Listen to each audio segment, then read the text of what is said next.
이 나폴레옹은 1769년 8월 15일 날 세상에 태어나서 52년을 살다 갔습니다. 이분은 대략 60번의 전투를 치렀는데 마지막 전투에 패배해서 영국군들에 의하여 세인트 헬레나 섬에 갇히게 됩니다. 6년 정도를 갇혀 있다가 세상을 떠났습니다. 그때 세상을 떠나면서 말하기를 나사렛 예수여 당신이 승리하셨습니다 라는 말을 남겼습니다. 왜 그러한 말을 남겼을까를 몇 가지를 추론해 봤습니다. 생각해 봤습니다. 자신은 100만 대군을 이끌고 60번의 전투를 치렀는데 예수님께서는 그 가난한 어부 출신 12명을 데리고 한 번도 전투를 치르지 않았습니다. 그런데도 예수님께서는 자신이 보기에 참으로 행복했고 영향력을 끼치다 가셨다는 의미에서 그렇게 얘기했을 것이라고 생각이 됩니다. 자신은 수많은 나라를 정복했지만 예수님은 한 나라도 정복을 안 하셨습니다. 그런데도 불구하고 이 나폴레옹은 죽기 전에 그렇게 말했다고 합니다. 내가 평생 52년 동안 얼마나 행복했을까를 세어보니까 엿새 6일 정도가 나에게 기뻤고 행복했다라고 생각이 들더라는 겁니다. 그런데 예수님께서는 이 평생을 내가 평안하다라고 고난당하시면서도 말씀하셨다는 겁니다. 이렇게 볼 때 당신 승리하셨습니다. 성공하셨습니다. 그렇게 이야기했다는 내용이 전해지고 있습니다. 오늘 우리는 무엇을 믿어야 할 것인가? 이 부분에 대해서 5가지를 생각하려고 합니다. 첫 번째로 우리 예수 믿는 사람들이 믿어야 할 것은 나는 하나님의 자녀다 라는 사실을 분명히 믿어야 됩니다. 요한복음 1장 12절에 보면 영접하는 자, 곧 그 이름을 믿는 자들에게는 하나님의 자녀가 되는 권세를 주셨다라고 말씀했습니다. 여러분, 이 구절을 통해서 우리가 잘 기억해야 될 것은 영접하는 자, 곧 그 이름을 믿는 자들에게는 하나님의 아들이 되는 권세를 주셨다라고 말씀하시지 않으셨다는 겁니다. 자녀가 되는 권세를 주셨다라고 말씀하고 있습니다. 아들은 단순 입양을 통해서도 될 수 있는 것이 당시 사회적 문화였기 때문입니다. 그런데 자녀라고 하는 것은 이 부모의 그 사상과 부모를 사랑하고 전적으로 믿는 것, 그것이 포함되어져 있기 때문에 자녀라고 말씀했다는 겁니다. 그리고 권세라는 말, 이 권세가 따라붙는 것은 이 자녀는 무엇인가를 지키고 성취하고 획득하고 이루어서 그래서 자녀가 되는 게 아니라는 겁니다. 자녀는 하나님께서 우리를 낳아주셔서 이 관계가 형성이 되어서 자녀가 되는 것을 의미합니다. 그런데 이 자녀는 상속도 받습니다. 로마서 말씀에 보면 너희가 하나님의 자녀이면 상속자니라고 말씀했다는 겁니다. 우리는 천국을 상속받고 그리고 지옥에 가지 않게 됩니다. 그러므로 우리가 하나님의 자녀가 된다는 것은 놀라운 특권입니다. 여러분 강남 쪽으로 이렇게 나가다 보면 사당동 지나갈 때 요즘에는 그거 프레카드 뗐습니다.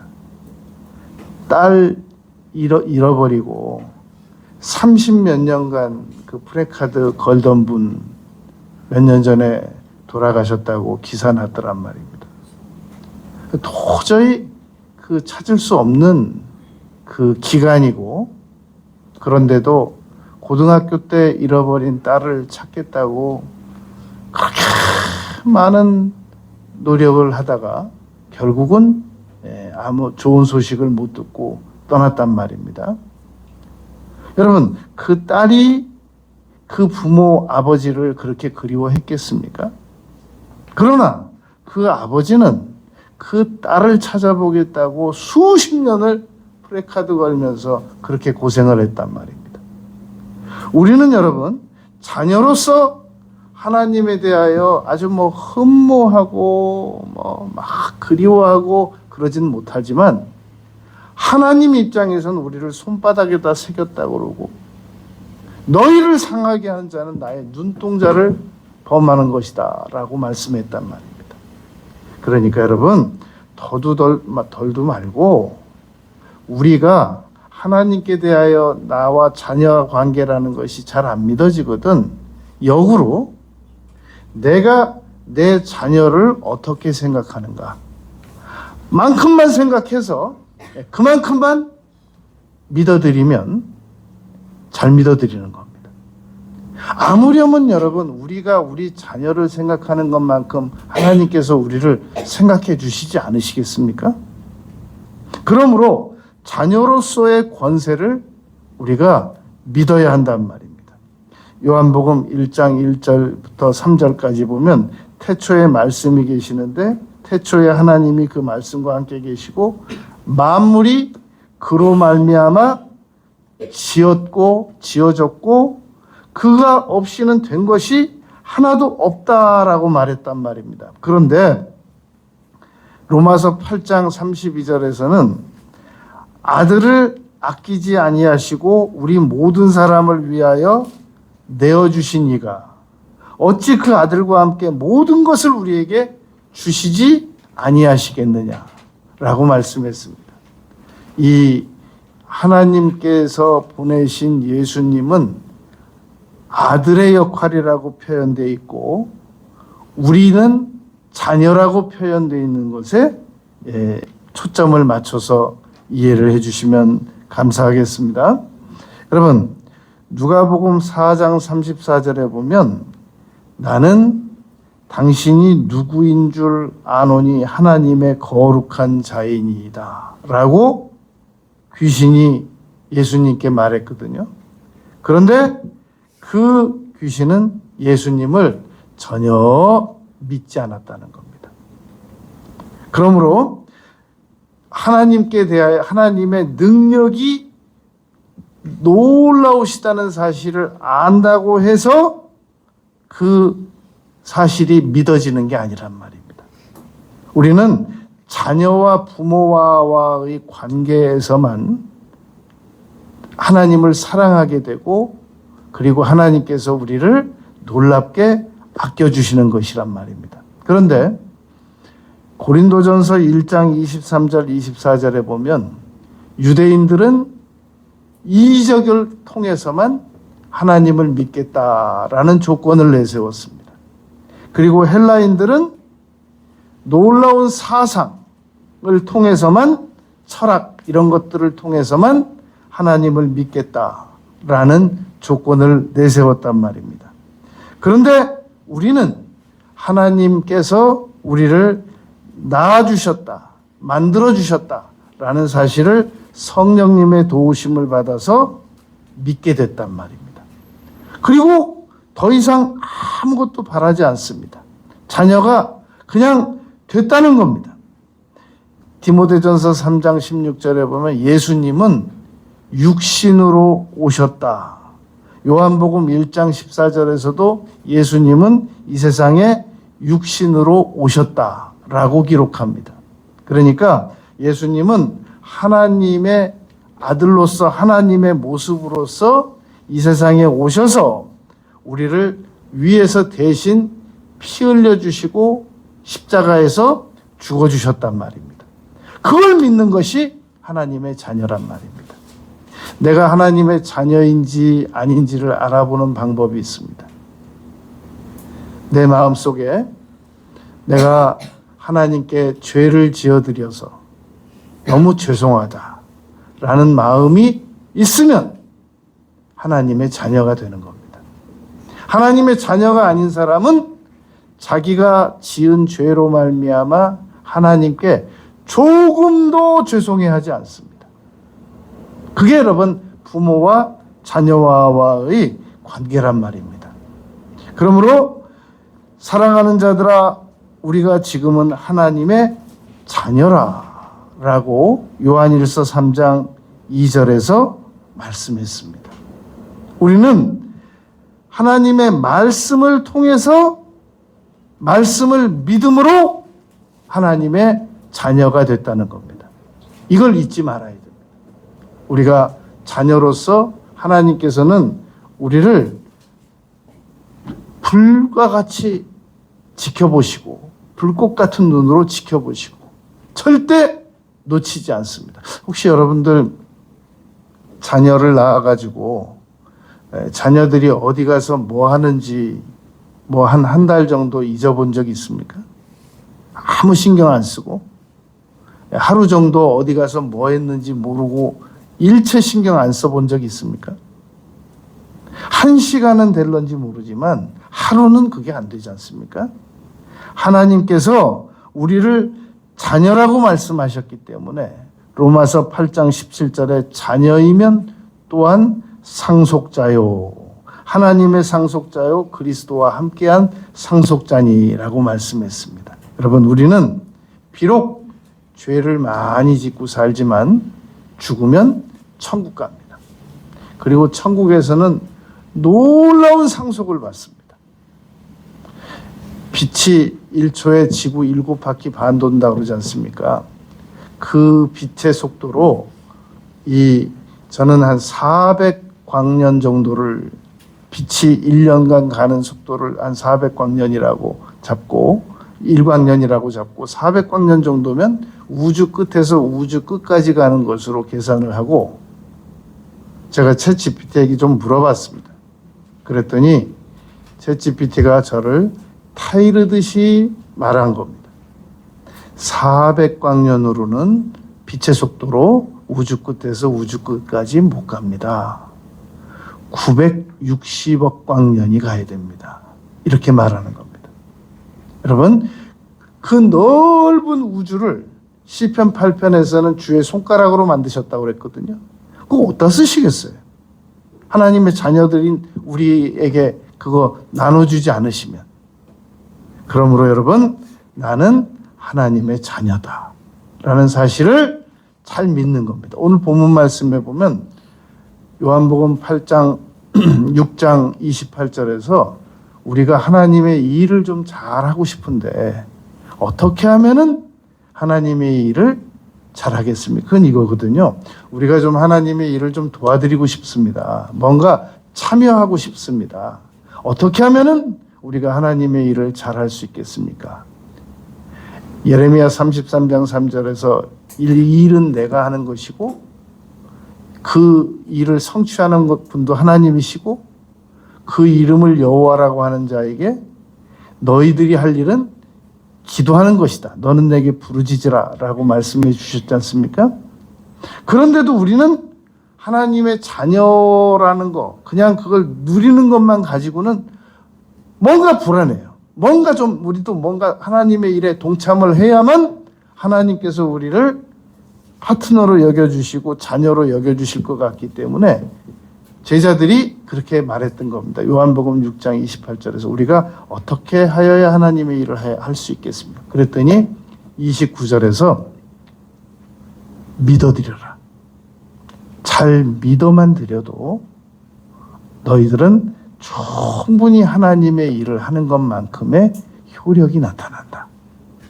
그런데 우리는 하나님을 잘 믿어드리는 건 안 믿어드리고 자꾸 뭔가를 우리가 우리 손이 수고한 대로 먹는다고 그러잖아, 성경에서. 그러면서 막 일을 하려고 한단 말입니다. 그리고 그 일하다가 또 하나님 잊어버리고 안 믿고 덜 믿고. 정작 하나님께서 우리에게 원하시는 것은 제발 좀 잘 믿어라. 그럼 뭘 믿냔 말입니다. 가장 중요한 것은 나는 하나님의 자녀다. 그리고 예수님께서 가르쳐 주신 대로 마태복음 6장에서 가르쳐 주신 대로 하늘에 계신 우리 아버지라고 불러라. 그러므로 여러분, 아침에 일어나서 하나님 저 잘 잤습니다. 그리고 저녁에 잠잘 때 하나님 저 잘 잤습니다. 아버지 하나님. 하나님 그러면 좀 너무 딱딱해요. 아버지 하나님. 그리고 대화하듯이 말할 때는 아버지. 우리 영의 아버지시기 때문에 예수님이 가르쳐 주신 관계이기 때문에 충분히 가능하단 말입니다. 내가 마태복음 16장 26절에서 온 천하보다 더 귀한 생명을 가진 그 하나님과 나와의 관계가 아버지다. 이게 정말 놀라운 축복입니다. 두 번째, 우리에게는 다스리는 권세가 있다라는 사실을 믿어야 됩니다. 창세기 1장 26절부터 하나님께서 우리를 하나님의 형상으로 남자와 여자를 만들어서 다스리게 하자라고 말씀하셨단 말입니다. 그런데 우리는 너무 다스리지 않고 그냥 끌려가는 경향이 있습니다. 잠언 20장 26절에 보면 지혜로운 왕은 악인을 키질한다 그럽니다. 세상에 여러분, 악인들이 보통 많은 게 아니잖아요. 요즘같이 보이스피싱도 많고 정말 악한 사람들이 너무너무 많아요. 하늘이 죽이는 그런 나쁜 선생님도 있고 이 세상에 너무 악하단 말입니다. 그런데 성경은 악을 하나님께서 다 없애주시지 않으시고 악을 다스려라 라고 말씀하셨단 말입니다. 다스리는 권세가 있다라는 것을 분명히 말씀하시는 것이란 말입니다. 잠언 16장 32절에서는 노하기를 다스려라 라고 우리에게 가르치고 계십니다. 노도 다스릴 수 있고 분도 다스릴 수 있고 악인도 다스릴 수 있다라는 겁니다. 심지어는 하나님께서 가인에게 너는 죄를 다스려라 라고까지 말씀하셨단 말입니다. 이 다스린다라는 말은 온유하다라는 말과 아주 비슷한 말입니다. 그러므로 온유한 자는 땅을 기업으로 받는다고 그랬는데 땅은 누가 받느냐? 다스릴 줄 아는 사람이 받는단 말입니다. 막 분을 내가지고 살인을 하고 감옥 가 있습니다. 그 좋은 여건을 버리고 그 좋은 직업에 그 좋은 여건을 가지고 잠시의 분을 못 다스려서 감옥 가 있는 사람들이 너무너무 많습니다. 이 통계적으로 보면 모든 범죄는 분노가 개입되어 있다고 합니다. 80%가 이상이 분노가 개입되어 있고 그걸 순간적으로 못 참아서 결국은 감옥에 갇히는 겁니다. 여러분, 이제 거의 다 재판에 이제 종착이 왔는데 이제 우리는 헌재에서 어떤 결정을 내리든지 받아들일 것입니다. 그런데 왜 대통령이 거기 가서 고생을 해야 되느냐? 이분이 분을 못 다스렸어요. 야당이 어떤 형태로 이 여당을 괴롭히고 정부 당국을 괴롭혔다고 할지라도 다스렸어야 됩니다. 분을 다스리고 지도자가 하는 일은 설득하는 겁니다. 그래서 싫은 사람도 만나서 밥 먹고 여러분 오바마가 그렇게 자기를 괴롭히는 그 야당들을 데리고 식당에 가서 밥을 먹고 자기가 자기 카드로 밥 사주고 그래가면서 대화를 이끌어서 2번이나 그 대통령을 한 겁니다. 전 세계 어느 여당도 자기 마음에 들게 해주는 야당은 없는 겁니다. 전 세계 어느 야당이 자기를 공손하게 여당 비유 맞추겠습니까? 다스려야 됩니다. 여러분, 어느 지도자도 그 자기를 따르는 사람들이 다 충심으로 그런 경우는 없습니다. 30%만 따라줍니다. 나머지 30%는 구경꾼입니다. 40%는 아주 저항합니다. 그러니까 지도자의 길로 들어서면 70%의 사람들을 설득하지 아니하고는, 다스리지 아니하고는 지도자가 될 수 없단 말입니다. 그러므로 여러분, 우리는 다스려야 되는데 고린도전서 9장 27절에 보면 내가 나를 쳐서 복종시킨다 라고 바울 사도께서 말씀했습니다. 우리가 자기 자신을 건강한 노예를 아주 늘씬 두들겨 패서 말을 듣게 하는 것처럼 자기 자신을 그렇게 해서라도 다스려야 한다라는 말입니다. 여러분, 리더십의 대가 워렌 베니스는 그의 저서에서 이렇게 말했습니다. 자기 경영을 할 줄 모르는 사람은 무면허 의사와 같다. 우리 안에는 여러 많은 그 욕구들이 솟구쳐 나옵니다.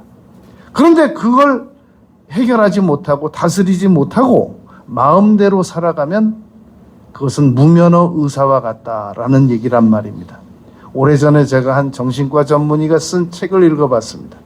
그랬더니 그분이 이렇게 써놨습니다. 만약에 사람이 아침에 눈을 딱 떠가지고 자기 욕구가 하자는 대로 계속 이성을 사용하지 않고 자기 욕구가 하자는 대로만 계속 따라하면 정확하게 저녁에는 술이 만취돼 가지고 아파트 어느 화단에 엎드러져 있을 거다라고 설명을 해 두었더란 말입니다.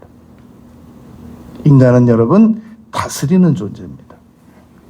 그리고 그 다스리는 권세가 있고 우리는 다스릴 수 있다라는 걸 믿어야 됩니다.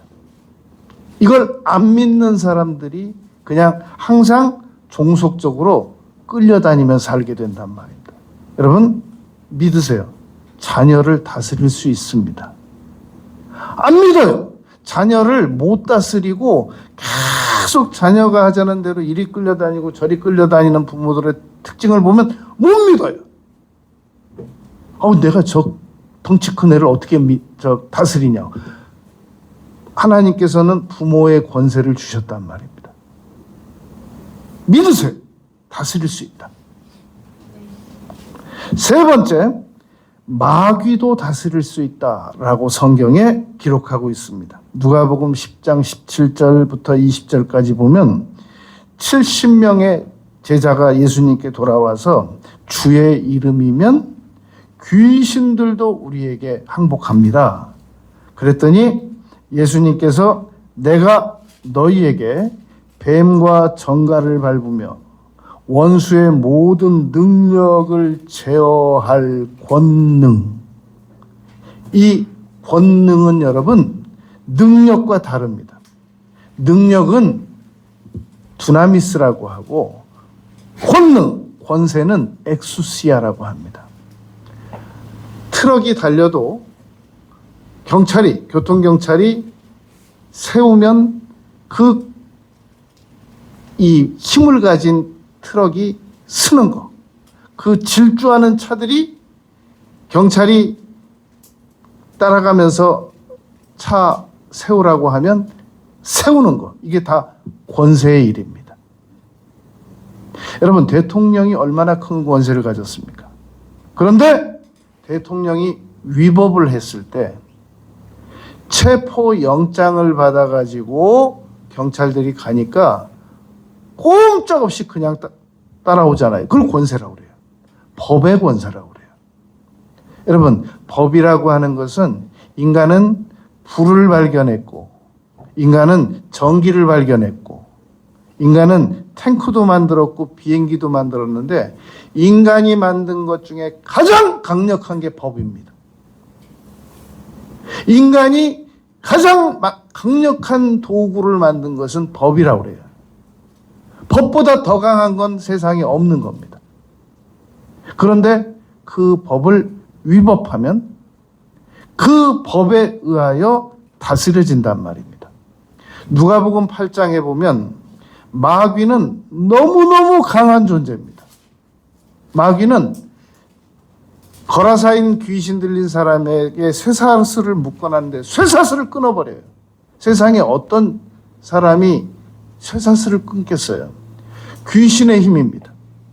그런데 누가복음 8장에 보면 예수님께 이렇게 말합니다. 우리로 하여금 무저갱으로 들어가라 하지 마시기를 원합니다. 무저갱으로 들어간 마귀도 감옥이 있어요. 그게 무저갱이라고 그래요. 거기 들어가면 못 나온단 말이에요. 우리로 거기 들어가지 말라고 때가 이르기 전에 최종적으로는 들어갑니다. 천사들에 의하여 이렇게 잡혀서 다 들어가는데 기한 전에 우리로 거기 들어가지 말게 해 주십시오. 법 때문에 그렇습니다. 그러므로 마귀는 여러분, 아니 우리 보이는 이 신체는 나중에 다 없어지잖아요. 세상을 떠나면. 마귀가 우리 신체를 보고 무서워하겠습니까? 그리고 마귀가 우리가 무슨 권세를 가지고 있다고 무서워하겠습니까? 예수 그리스도의 이름을 믿는 권세를 가지고 있기 때문에 예수님의 이름으로 명령을 하면은 마가복음 16장 17절 믿는 자들에게는 이런 표적이 따르리니 곧 그들이 내 이름으로 귀신을 쫓아내며 라고 말씀했단 말입니다. 여러분, 권세의 위력을 믿으시기 바랍니다. 이번에 이 대통령 사건 나고 계엄 사태 나고 제가 개인적으로 많은 유익을 얻은 것은 예수 그리스도의 이름으로 명령을 할 때 이 마귀가 꼼짝 못하고 들을 수밖에 없는 거, 그걸 비유적으로 설명을 많이 할 수 있어서 저는 참 좋았습니다. 그러니까 여러분, 예수 그리스도의 이름 권세, 이것으로 우리는 마귀의 능력을 제어할 권세가 있다는 것을 믿어야 됩니다. 내가 나는 마귀가 너무 무서워. 나는 점술인들 그 앞에만 지나가도 나는 무섭고, 난 절 앞에만 지나가도 나는 무서워하는데 내가 마귀를 어떻게 더 안 무서워할 수 있어? 우리가 여러분 동물원에 놀러 가서 그 사자를 여유 있게 구경하는 것은 그 쇠로 막아놓은 울타리 때문에 호랑이와 사자와 늑대 이런 것들을 여유 있게 볼 수 있는 겁니다. 권세가 없으면 마귀는 벌써 이 세상을 자기들이 원하는 대로 다 끌고 갔지. 만약에 이 세상에 권세가 없다면 이 세상은 벌써 끝났습니다. 그런데 권세가 유지되고 있기 때문에 마귀가 어떤 한계까지만 이 일을 하고 더 못하고 있는 것이란 말입니다. 우리가 여러분 정상적으로 걸어 다니고 정상적으로 여러분들이 가끔 보면 나쁜 꿈만 꿔도 두려워하고 그리고 나쁜 생각만 들어도 두려워하고 그러는데 왜 그러한 여러분들이 정상적으로 활동이 가능하냐면 권세 때문에 그렇단 말입니다. 그러므로 그 권세를 더 잘 믿으란 말입니다. 만약에 대통령이 대통령실에서 계속 안 나오고 버티는데 아무도 공권력이라고 하는 이 권세를 못 믿으면 지금까지도 체포 못했을 거예요. 그런데 그 공수처에서 못하는 일을 경찰들은 우리에게는 체포의 권세가 있다라고 믿었기 때문에 가서 체포해다가 지금 구치소에 수감시킨 겁니다. 헌법재판관들이 자기들이 재판하는 권세가 있다. 그 법을 가지고 재판하는 권세가 있다라는 사실을 못 믿으면 지금도 이 재판 안 이루어지는 겁니다. 그리고 구치소를 관할하는 사람들이, 관리하는 사람들이 우리는 이 구치소를 관리하고 죄수들을 절대 못 나가게 할 수 있는 권세를 가지고 있다라고 믿기 때문에 서울부터 부산, 제주까지 그 교도소에 있는 사람들을 관리하고 지키고 못 도망가게 하는 것이란 말입니다. 만약에 이 세상에 권세가 없다면 우리는 살아갈 수가 없어요. 만약에 동물원에서 여러분 호랑이 사자 탈출해 보세요. 어떻게 살겠나? 그런데 다 관리가 가능하단 말입니다. 세상은 질서가 지켜서 보존되게 돼 있단 말입니다.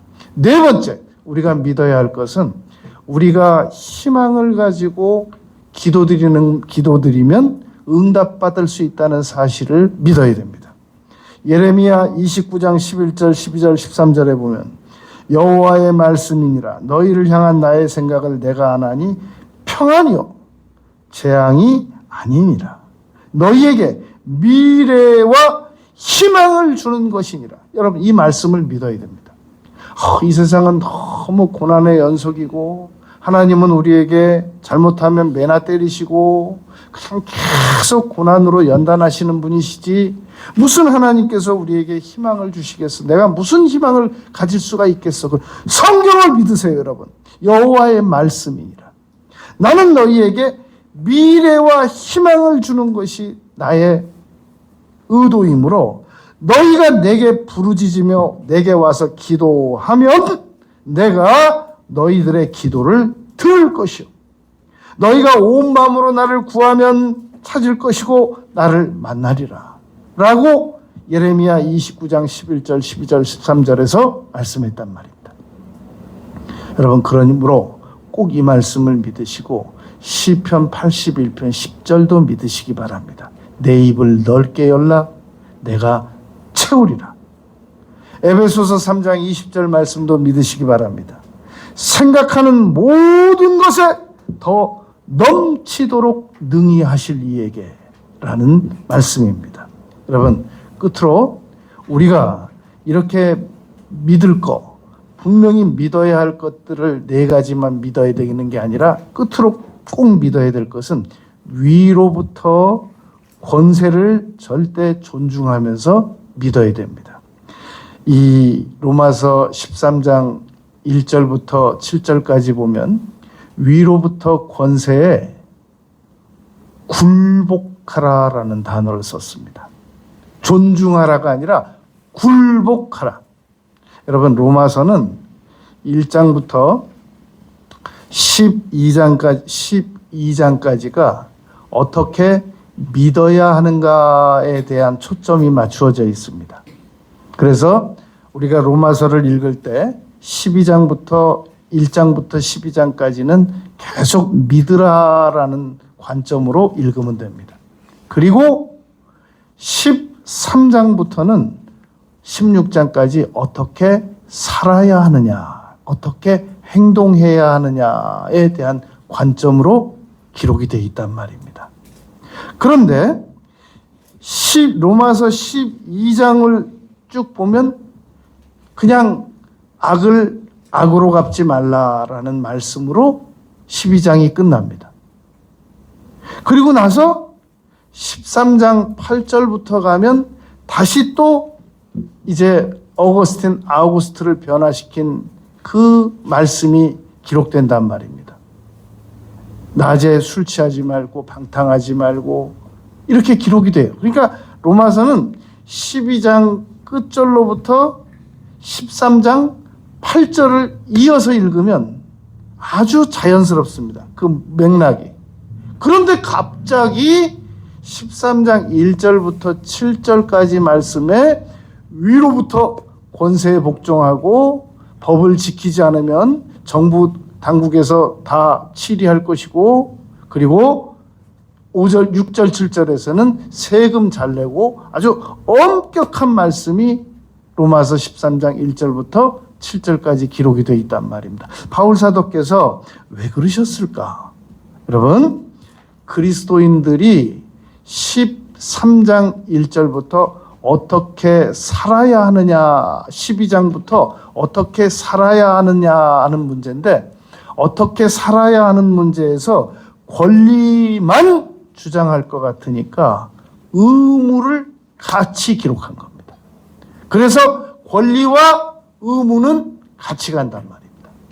의무만 강조되고 권리가 주장 안 되고 권리만 주장되고 의무는 주장이 안 돼도 안 되기 때문에 어떻게 살아야 하느냐에 대해서 너희는 산 제사와 같이 예배를 드리면서 살아라 라고 12장 1절부터 쭉 말씀하다가 갑자기 13장부터 법을 잘 지켜라 라고 말씀했단 말입니다. 여러분, 올바른 것이 규칙으로부터 나온 게 아니고 올바른 것이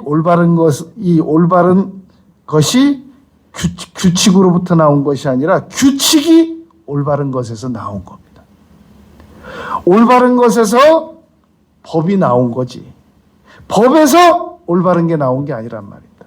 그러므로 법을 잘 지키면 그것은 곧 올바르게 살아가는 겁니다. 지금 여러분 이제 헌재에서 어떤 결정이 나올지 모르는데 법관들은 오로지 법으로만 판결해야 된다라는 말이 있습니다. 여러분, 목사는 오로지 성경을 근거로만 설교를 해야 됩니다. 어디 저 일반 상식에, 어디 저 철학 서적에 데카르트가, 니체가, 그건 설교가 아니란 말입니다. 그건 철학 만담이지. 오직 성경 말씀을 근거로만 설교해야 되거든요. 법관은 법으로부터만 이 판단을 내려서 냉철하게 법으로 이 최종 결정을 내려야 됩니다. 그런데 여러분, 그렇다면 제가 한 가지 묻겠습니다. 헌재를 폭파시켜버리자고 그러고 헌재를 바다에다 던져버리자고 말한 사람들이 만약에 이 땅에 있다면 그 사람들 말은 들어야 되겠습니까? 듣지 말아야 되겠습니까?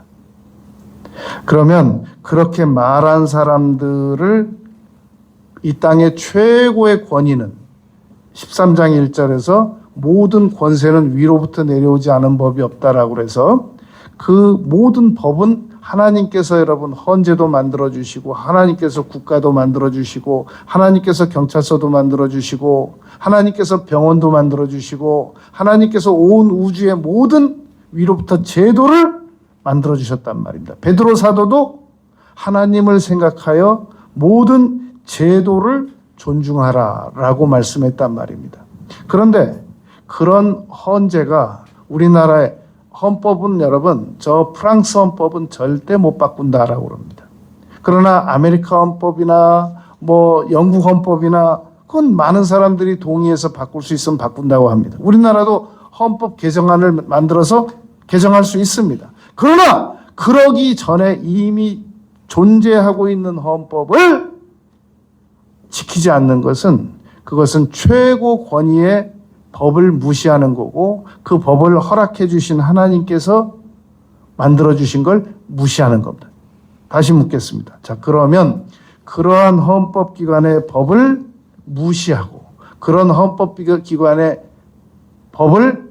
기관을 없애버리고 바다에다 던져버려도 된다고 말하는 사람들의 말은 우리가 건전한 상식을 가진 국민으로서 따라야 되겠습니까? 안 따라야 되겠습니까? 만약에 자기들이 원하는 방식으로 헌재에서 판결이 나오지 않으면 헌재를 폭발시켜버려야 되겠다고 하는 법률을 전공한 사람들의 말은 나쁜 사람들입니다. 절대로 따라서는 안 됩니다. 그리고 자기가 원하는 대로 판결이 나오지 않으면 그런 헌재는 있을 필요가 없다. 바다에다 던져버려야 된다. 라고 말한 어느 연로하신 영향력 있는 목사가 말을 했는데 아주 실망을 많이 했어요. 저분이 곱게 목회자의 말년을 가지 않는구나. 잘못됐구나 라고 제가 아주 통탄했습니다. 여러분, 우리는 헌재에서 어떤 결정이 나오든지, 내 마음에 드는 결정이 나오든지 내 마음에 들지 않는 결정이 나오든지 존중해야 됩니다. 베드로전서 2장 13절 14절 인간의 모든 제도를 주를 위하여 순종하되 혹은 위에 있는 왕이나 혹은 그가 악행하는 자를 징벌하고 선행하는 자를 포상하기 위하여 보낸 총독에게 하라. 여러분, 로마서 13장 1절을 바울 사도께서 기록할 때 그때 로마의 황제가 네로 황제였습니다. 도저히 인간이라고 할 수 없는 그런 로마의 가장 미친 악한 왕이 바로 그런 황제가 네로 황제였단 말입니다. 그때 바울 사도께서 위로부터 권세에 복종하라 라고 말씀했던 겁니다. 요한복음 19장 10절 11절에 보면 빌라도가 이렇게 말합니다. 자꾸 자기는 예수님 십자가형의 판결 안 내리고 싶은데 부인까지 와가지고 내가 어제 그 사람 때문에 꿈에 애를 많이 썼나이다. 제발 잘못된 판결 내리지 마시기 바랍니다. 빌라도 정말 예수님을 잘못된 판결, 불리한 판결 안 내리고 싶은데 사람들은 와서 막 그 살인자 바라바를 풀어달라고 그러고 예수님을 십자가에 못 박으라고 그러니까 마지막으로 예수님께 이렇게 설득합니다. 나는 너를 놓아줄 권세도 있고 해야 할 권세도 있고 그러니까 어떻게 내게 넘겨준 자 어떻게 내가 너를 이야기를 해야 잘 판결을 해줄 수 있겠느냐. 그랬더니 예수님께서 이렇게 말씀하십니다. 위에서 주지 아니하셨더라면 나를 해야 할 권세가 없을 것이다. 네가 가지고 있는 그 권세 그거 위로부터 받은 거야 라고 그 불법적인 재판을 하는 본디오 빌라도에게 예수님께서 말씀하셨단 말입니다. 그러면 우리는 이 무슨 명령이든지 정부가 원하는 거 다 들어줘야 되느냐? 사도행전 4장 18절에 보면 이렇습니다. 예수의 이름으로 말하지도 말고 가르치지도 말라. 그랬더니 베드로가 사도행전 4장 19절에서 이렇게 말합니다. 하나님 앞에서 너희 말을 듣는 것이 하나님의 말씀을 듣는 것보다 옳은가 판단하라. 이런 건 안 듣겠다는 거예요. 여러분, 중국에는 법이 정해져 있습니다. 예수님의 이름으로 기도하지 못하게 돼 있단 말입니다. 그래서 중국의 모든 교회는 숨어서 예수님 예배 보고 예배 드리고 하나님께 기도 드리고 숨어서 예수 이름으로 기도합니다. 그러니까 만약에 왜 예수 그리스도 이름으로 초대교회처럼 기도해서 안진뱅이가 일어나느냐라고 말하면서 못하게 하면 우리는 그런 건 거부할 수 있단 말입니다. 출애굽기 1장에 보면 애굽의 바로 왕이 아들을 낳거든 나일강에다 빠뜨려 죽이라고 그랬잖아요. 그때 여러분 산파들이 어떻게 했습니까? 위로부터 권세라고 그러면서 복종해서 나일강에 남아들을 빠뜨려 죽인 게 아니라 하나님을 경외함으로 그 명령을 거역했다라고 말했단 말입니다. 옛날에